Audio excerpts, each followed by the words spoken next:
जय गुरु जी, शुक्राना गुरु जी। ओम नमः शिवाय। शिव जी सदा साई। ओम नमः शिवाय। गुरु जी सदा साई। संगत जी, आज के पाठ में आपको बहुत छोटा सा प्यारा सा उपाय बताने जा रहा हूँ जिसके नजर दोष लग रही है, काम बनते बनते बिगड़ रहे बार बार।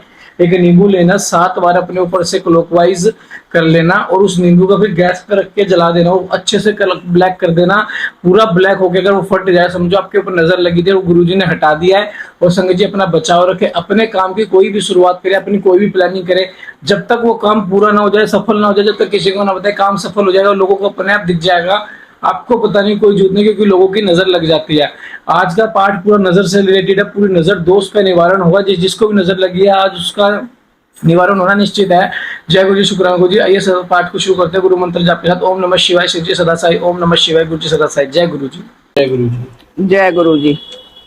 बंधन और मोक्ष का विवेचन, शिव पूजा का उपदेश, लिंग आदि में शिव पूजन का विधान, भस्म के स्वरूप का निरूपण और महत्व, शिव एवं गुरु शब्द की व्युत्पत्ति तथा भस्म शिव के भस्म धारण का रहस्य।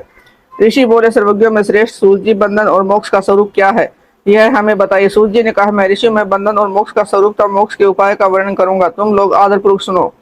जो प्रकृति आदि 8 बंधनों से बंधा हुआ है वह जीव बद्ध कहलाता है, और जो उन 8 बंधनों से छूटा हुआ है उसे मुक्त कहते हैं।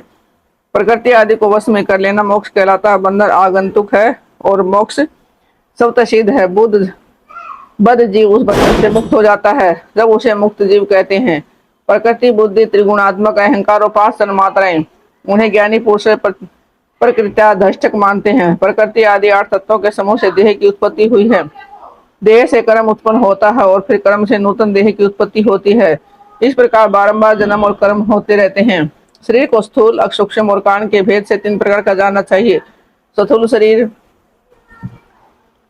जागृत अवस्था में व्यापार कराने वाला, सूक्ष्म शरीर जागृत और स्वप्न अवस्था में इंद्रिय भोग प्रदान कराने वाला, और कारण शरीर सुषुप्त अवस्था में आत्मानंद की अनुभूति कराने वाला कहा गया है। जीव को उसके प्रारब्ध कर्मानुसार सुख दुख प्राप्त होते हैं। वह अपने पुण्य कर्म के फलस्वरूप सुख और पाप कर्मों के फलस्वरूप दुख का उपभोग करता है। अतः कर्म पास से बंधा हुआ जीव अपने त्रिविध शरीर से होने वाले शुभ अशुभ कर्मों द्वारा सदा चक्र की भांति बारंबार घुमाया जाता है। इस चक्रवत भ्रमण की निवृत्ति के लिए चक्रकर्ता का सत्व नियम आराधन करना चाहिए। प्रकृति आदि जो 8 पास बताए गए हैं उनका समुदाय ही महाचक्र है, और जो प्रकृति से परे हैं वे परमात्मा शिव हैं। भगवान महेश्वर ही प्रकृति आदि महाचक्र के करता है, क्योंकि वे प्रकृति से परे हैं। जैसे बकाया नामक वृक्ष का था थाला जल को पीता है, उगलता है, उसी प्रकार शिव प्रकृति आदि को अपने वश में करके उस पर शासन करते हैं। उन्होंने सबको वश में कर लिया है, इसलिए वे शिव कहे गए। शिव ही सर्व परिपूर्णता निष्प्रह है। सर्वज्ञता, तृप्ति, अनादि बोध, स्वतंत्रता, नित्य अलुप्त शक्ति से संयुक्त होना और अपने भीतर आनंद शक्तियों को धारण करना, महेश्वर के इन 6 प्रकार के मानसिक ऐश्वर्य को क्यों वेद जानता है। अतः भगवान शिव के अनुग्रह से ही प्रकृति आदि 8 तत्व वश में होते हैं। भगवान शिव का कृपा प्रसाद प्राप्त करने के लिए उन्हीं का पूजन करना चाहिए। यदि कहें शिव तो परिपूर्ण है, निष्प्रह है, उनकी पूजा कैसे होती है, तो उसका उत्तर यह है कि भगवान शिव के उद्देश्य से उनकी प्रसन्नता के लिए किया हुआ सत्कर्म उनके कृपा प्रसाद को प्राप्त कराने वाला होता है। शिवलिंग में शिव की प्रतिमा में तथा शिव भक्त जनों में शिव की भावना करके उनकी प्रसन्नता के लिए पूजा करनी चाहिए। वह पूजन शरीर से, मन से, वाणी से और धन से भी किया जा सकता है। उस पूजा से महेश्वर शिव जो प्रकृति से परे है पूजक पर विशेष महत्व कृपा करते हैं और उन कृपा प्रसाद सत्ता होता है। शिव की कृपा से कर्म आदि सभी बंधन अपने वश में हो जाते हैं। कर्म से लेकर प्रेम, प्रकृति प्रेम सब कुछ सब जब वश में हो जाता है तो जीव मुक्त कहलाता है और सब आत्मा रूप से विराजमान होता है। परमेश्वर शिव की कृपा से जब कर्म जनित शरीर अपने वश में हो जाता है तब भगवान शिव के लोक में निवास का सौभाग्य प्राप्त होता है। इसी को सालोक मुक्ति कहते हैं। तब तन्मात्राएं वश में हो जाती है जब जीव जगदम्बा सहित शिव का समीप प्राप्त कर लेता है। समीप मुक्ति है, उसके आयुध आदि और क्रिया आदि सब कुछ भगवान शिव के समान हो जाते हैं। भगवान का महाप्रसाद प्राप्त होने पर बुद्धि भी वश में हो जाती है। बुद्धि प्रकृति का कार्य है, उसका वश में होना श्रेष्ठ मुक्ति कहा गया है। पुण्य भगवान का महान अनुग्रह प्राप्त होने पर प्रकृति वश में हो जाएगी। उस समय भगवान शिव का मानसिक ऐश्वर्य बिना यत्न के प्राप्त हो जाएगा। सर्वज्ञता और तरपति आदि जो शिव के ऐश्वर्य होने पाकर मुक्त है पुरुष अपने आत्मा में ही विराजमान होता है। वेद और शास्त्र में विश्वास रखने वाले विद्वान पुरुष इसी को साजुष्य मुक्ति कहते हैं। इस प्रकार लिंग आदि में शिव की पूजा करने से कर्मशय मुक्ति स्वतः प्राप्त हो जाती है। इसलिए शिव का कृपा प्रसाद प्राप्त करने के लिए तत्संबंधी क्रिया आदि के द्वारा उन्हीं का पूजन करना चाहिए। शिव क्रिया, शिव तप, शिव मंत्र जप, शिव ज्ञान और शिव ध्यान के लिए सदा उत्तरोत्तर अभ्यास बढ़ाना चाहिए। प्रतिदिन प्रातः काल से रात को सोते समय तक और जन्म काल से लेकर मृत्यु पर्यंत सारा समय भगवान शिव के चिंतन में ही बिताना चाहिए। सदोजात आदि मंत्रों तथा नाना प्रकार के पुण्य से जो शिव की पूजा करता है वह शिव को प्राप्त होता है। ऋषि बोले, उत्तम व्रत का पालन करने वाले सूर्य जी लिंग आदि में शिव की पूजा का क्या विधान है, हमें बताइए। सूर्य जी ने कहा, द्विजों में लिंगों के कर्म का यथावत वर्णन कर रहा हूँ, तुम सब लोग सुनो। ये पर्ण ही समस्त अभिष्ट वस्तु को देने वाला प्रथम लिंग है। उसे सूक्ष्म पर्ण रूप समझो। सूक्ष्म लिंग निष्कल होता है, स्थूल लिंग सकल। पंचाक्षर मंत्र को स्थूल लिंग कहते हैं। उन दोनों प्रकार के लिंगों का पूजन तब कहलाता है। वे दोनों ही लिंग साक्षात मोक्ष देने वाले हैं। पौरुष लिंग और प्रकृति लिंग के रूप में बहुत ही से लिंग है, उन्हें भगवान शिव ही विस्तार पूर्वक बता सकते हैं, दूसरा कोई नहीं जानता। पृथ्वी के विकार भूत जो जो लिंग ज्ञात हैं उनको मैं बता रहा हूँ। उनमें स्वयंभू लिंग प्रथम है, दूसरा बिंदु लिंग, तीसरा प्रतिष्ठित लिंग, चौथा चर लिंग और पांचवा गुरु लिंग। देव ऋषियों की तपस्या से संतुष्ट हो उनके समीप में प्रकट होने के लिए पृथ्वी के अंतर बीज रूप से व्याप्त हुए भगवान शिव वृक्ष के अंकुरों की भांति भूमि को भेद कर नाद लिंग के रूप में व्यक्त हो जाते हैं। वे स्वतः व्यक्त हुए शिव ही स्वयं प्रकट होने के कारण स्वयंभू नाम धारण करते हैं। ज्ञानी जन स्वयंभू लिंग के रूप में जानते हैं और स्वयंभू लिंग की पूजा के उपासक का ज्ञान स्वयं ही बढ़ने लगता है। सोने चांदी आदि के पत्थर पर, भूमि पर तथा वेदी पर अपने हाथ से लिखित जो शुद्ध प्रणव मंत्र लिंग है उसमें और मंत्र लिंग का आलेखन करके उसमें भगवान शिव की प्रतिष्ठा और आह्वान करे। ऐसा बिंदु नाद में लिंग स्थावर और जंगम दोनों ही प्रकार का होता है।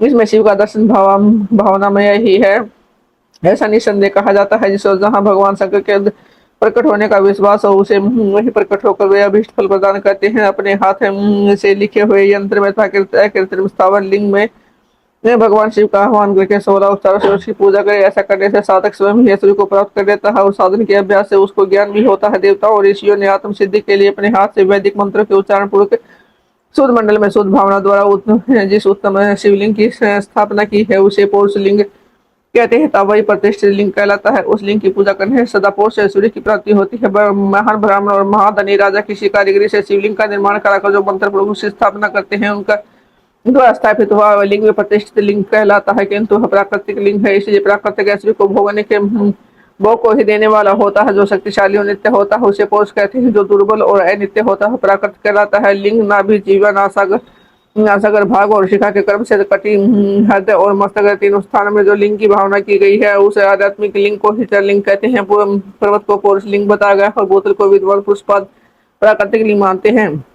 वृक्ष आदि को पौरुष लिंग जाना चाहिए और गुलम आदि को प्राकृतिक लिंग, साठी नामक धान्य को प्राकृतिक लिंग समझना चाहिए और साली एवं गेहूं को पौरुष लिंग, अनिमा आदि 8 सिद्धियों को देने वाला जो ऐश्वर्य है उसे पौरुष ऐश्वर्य जाना चाहिए। सुंदर स्थित धन आदि विषयों को आस्तिक पुरुष प्राकृतिक ऐश्वर्य कहते हैं। 4 लिंगों में सबसे अधिक रसलिंग का वर्णन किया गया है। रसलिंग ब्राह्मणों को उनकी सारी अभिष्ट वस्तुओं को देने वाला है।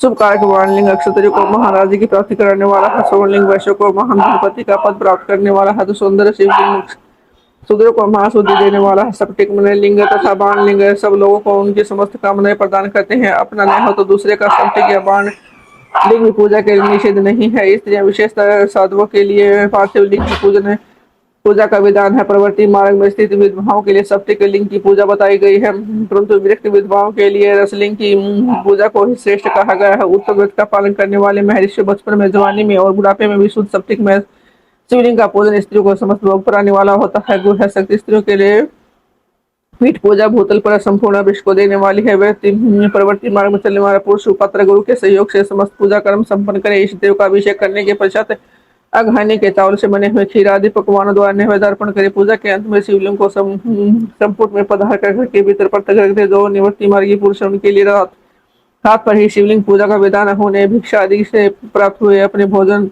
को ही नैवेद्य रूप में निवेदित करना चाहे। निवृत्त पुरुषों के लिए सूक्ष्म लिंग ही श्रेष्ठ बताया जाता है। वे विभूति के द्वारा पूजन करे, विभूति को ही नैवेद्य रूप से निवेदित करे। पूजा करके उस लिंग को सदा अपने मस्तक पर धारण करे।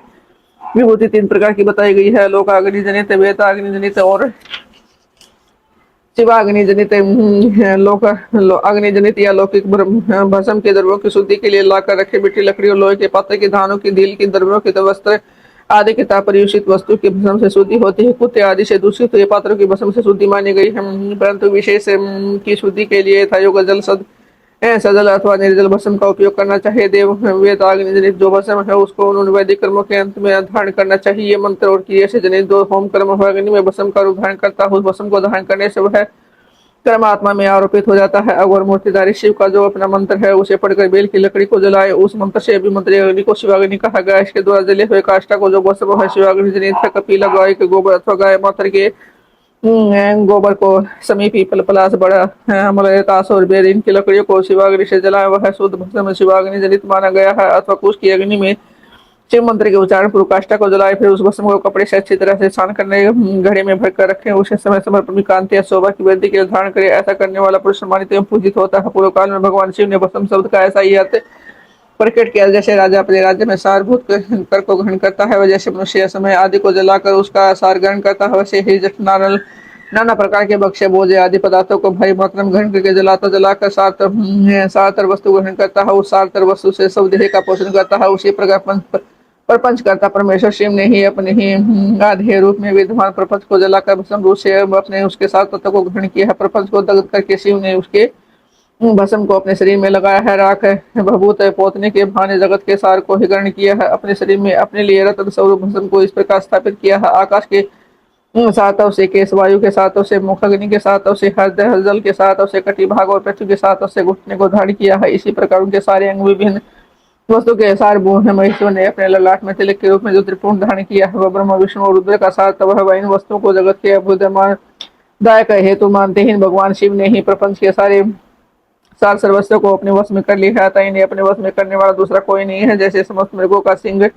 हिंसक मृग सिंह कराता है उसकी हिंसा करने वाला दूसरा कोई मृग नहीं है अतएव उसे सिंह कहा गया है। जय गुरु जी शुक्राना गुरु जी शंकर जी गुरु जी का अंत पाठ को अंत जरूर सुना चैनल को सब्सक्राइब कर बेल आइकन को प्रेस करें ताकि लेटेस्ट पाठ की जानकारी और सत्संग की जानकारी पाठ हर शाम को 5 बजे और सत्संग सुबह 9 बजे और 1 बजे। जय गुरु जी हर 7 तारीख को लंगर सेवा गुरु की जय गुरु जी शुक्राना गुरु जी।